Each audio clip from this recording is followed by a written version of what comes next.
എല്ലാവർക്കും നഫീസ് കിച്ചണിലേക്ക് സ്വാഗതം. എല്ലാവർക്കും ഹാപ്പി ഇൻഡിപെൻഡൻസ് ഡേ. ഞാനിന്നൊരു ഇൻഡിപെൻഡൻസ് ഡേ സ്പെഷ്യൽ പുഡിങ്ങുമായിട്ടാണ് വന്നിരിക്കുന്നത്. അത് നമുക്ക് എങ്ങനെ ഉണ്ടാക്കുന്നത് നോക്കാം. ഞാനിവിടെ എടുത്തിരിക്കുന്നത് ഡ്രൈ ഫ്രൂട്ട്സാണ്. അതായത് 1/4 കപ്പ് പിസ്ത, 1/4 കപ്പ് ബദാം, 1/4 കപ്പ് കാഷ്യൂ. ഇത് മൂന്നും കുറച്ച് ഓരോ സെപ്പറേറ്റ് ബൗളിൽ സോക്ക് ചെയ്ത് വെച്ചതാണ്. പിന്നെ 10 ഗ്രാം ചൈന ഗ്രാസ് സോക്ക് ചെയ്ത് വെക്കാം.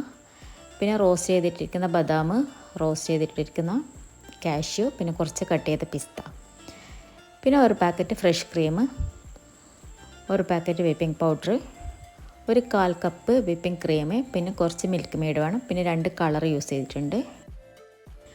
നമുക്ക് ഓരോ നട്ട്സും പേസ്റ്റാക്കിയിട്ട് മാറ്റി വെക്കാം.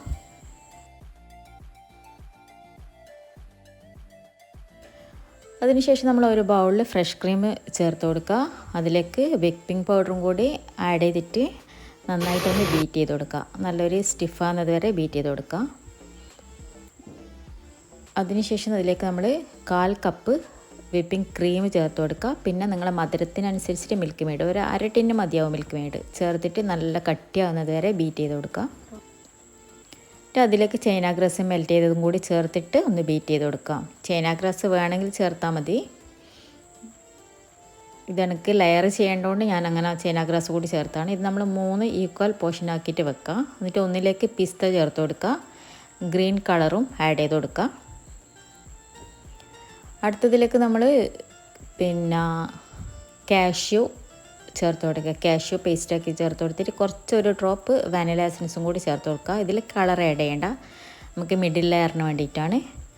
പിന്നെ അടുത്തതിലേക്ക് നമ്മൾ ബദാം പേസ്റ്റ് ചേർത്ത് കൊടുക്കുക. അതിലേക്ക് ഓറഞ്ച് കളർ ആഡ് ചെയ്ത് കൊടുക്കുക. അതും കൂടി മിക്സ് ചെയ്യാം. എന്നിട്ട് 3 കൂടിയിട്ട് എന്താക്കാൻ, ഫ്രിഡ്ജിൽ കുറച്ച് സമയം ഫ്രീസറിൽ ഒരു 1/2 മണിക്കൂറൊന്ന് സെറ്റ് ചെയ്യാം, നല്ലൊരു കട്ടിയാവാൻ വേണ്ടിയിട്ട്. എന്നാലേ നമുക്ക് ലെയർ ആക്കാൻ പറ്റൂ. പിന്നെ ബദാമിൻ്റെ അതിലേക്ക് നമ്മൾ ബദാം റോസ്റ്റ് ചെയ്ത് ചേർത്ത് കൊടുക്കുക. അതുപോലെ കാഷ്യൂ റോസ്റ്റ് ചെയ്ത് വൈറ്റിലേക്ക് ചേർത്ത് കൊടുക്കുക. പിസ്തൻ്റെയിലേക്ക് പിസ്ത കട്ട് ചെയ്തതും കൂടി ചേർത്ത് കൊടുക്കുക.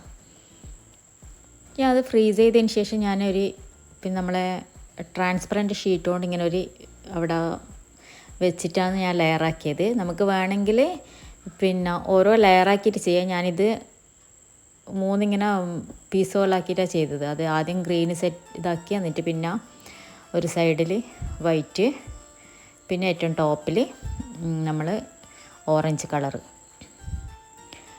നമ്മളെ പുഡിങ് റെഡി ആയിട്ടുണ്ട്. നിങ്ങൾക്ക് ഇപ്പം ഞാൻ ഗ്ലാസ്സിൽ സെറ്റ് ചെയ്ത പോലെ പുഡിങ്ങിൻ്റെ ഇങ്ങനെ അടിയിൽ ഏറ്റവും അടിയിൽ ഗ്രീനും, പിന്നെ മിഡിലിൽ പിന്നെ വൈറ്റും, പിന്നെ ഏറ്റവും ടോപ്പിൽ ഓറഞ്ചും, അങ്ങനെയും ചെയ്ത് കൊടുക്കാം. ഞാനൊരു ഫ്ലാഗിൻ്റെ ഇത് ലെവലിൽ കിട്ടാൻ വേണ്ടിയിട്ടാണ് ഇങ്ങനെ ചെയ്തത്. എന്തായാലും നല്ല ടേസ്റ്റി പുഡിങ്ങാണ്.